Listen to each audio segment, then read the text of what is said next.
السلام عليكم ورحمة الله وبركاته. أعزائي متابعي صفحة الكابتن إسلام، كل سنة وحضراتكم طيبين وأيام مباركة عليكم جميعا إن شاء الله.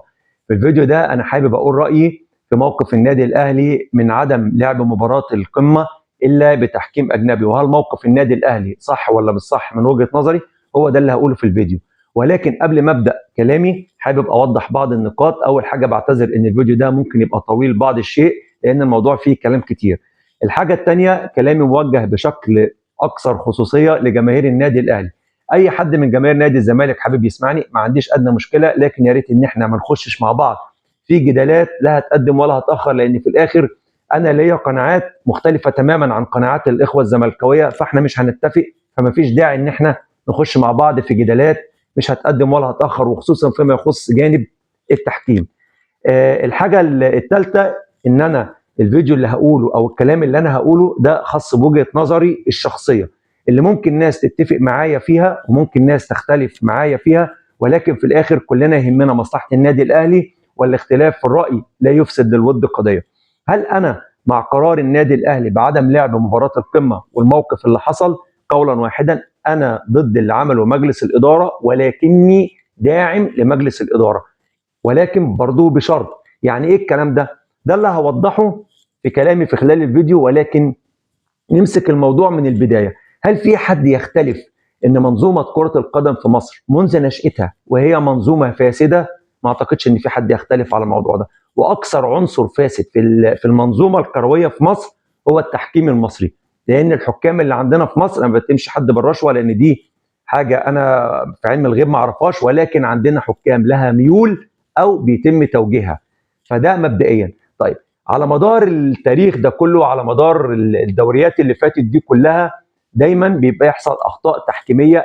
انا شايف ان كلها واكتر نادي بيستفيد من الموضوع ده هو نادي الزمالك، واخرهم اخر 3 دوري 2014 و2020 و2021 حصل عليهم نادي الزمالك برئاسه لجنه التحكيم عصام عبد الفتاح. ما اعتقدش ان الموضوع كان صدفه، ولكن مش هو ده موضوع الاساسي.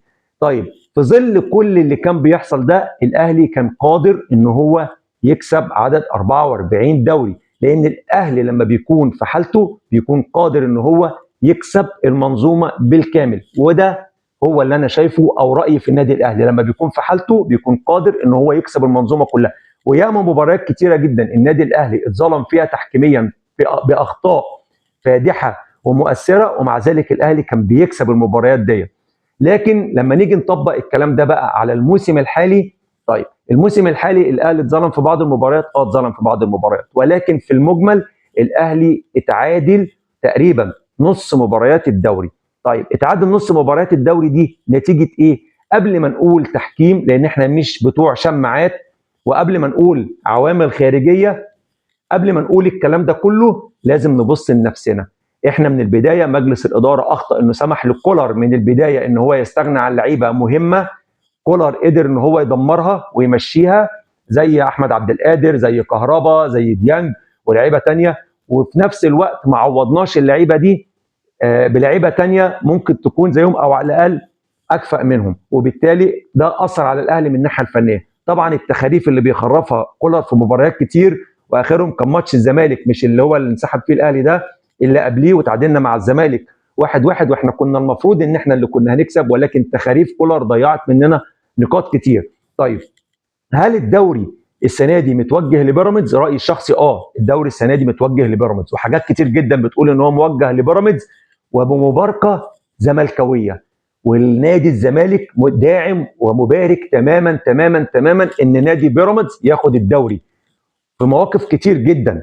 وبالتالي لا خلاف عندي ان الدوري السنه دي فيه ريحه مش كويسه، ولكن انت كنادي اهلي من البدايه سمحت ان انت تحط نفسك في اللعبه دي بانك انت ضيعت نقاط بايدك.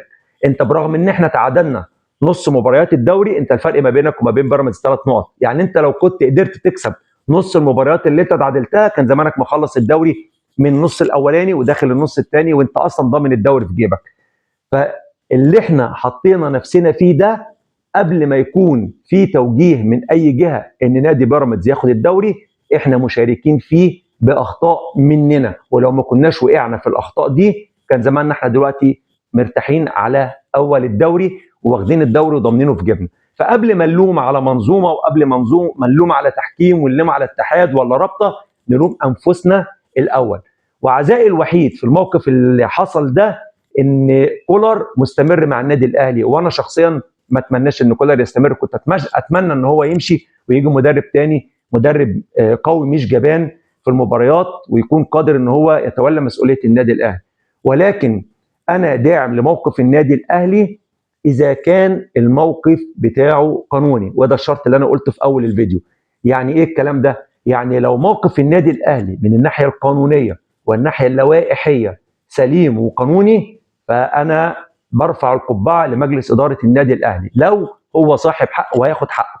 طب لو اتثبت بعد كده ان النادي الاهلي مش صاحب حق، واتثبت ان النادي الاهلي اخطا في القرار بتاعه، يبقى هنا وجب ان احنا نتحمل نتيجه قرارنا، والنادي الاهلي يعاقب ويحاسب طبقا للوائح. يعني انا مع تطبيق اللوائح، سواء لو مع الاهلي او ضد الاهلي. لو مع الاهلي فشابوه لمجلس الاداره وتحيه مننا. طب لو كان اللوائح ضد النادي الاهلي، يبقى على مجلس اداره النادي الاهلي حاجه من الاثنين، ده وجهه نظري الشخصيه برضه، يا اما يستقيل حفاظا على ماء وجهه والموقف اللي حط فيه النادي الاهلي، لانها سقطه تاريخيه لو حصل وكان موقفه مش قانوني، يا اما يكمل الدوره بتاعته حفاظا على استقرار النادي، ولكن كلهم مجلس الاداره بالكامل في الدوره اللي جايه ما يكونوش نازلين في الانتخابات اللي جايه، ولا واحد منهم يمسك موضع مسؤوليه في النادي الاهلي، لان هم مش هيبقوا جادرين بالموضوع ده.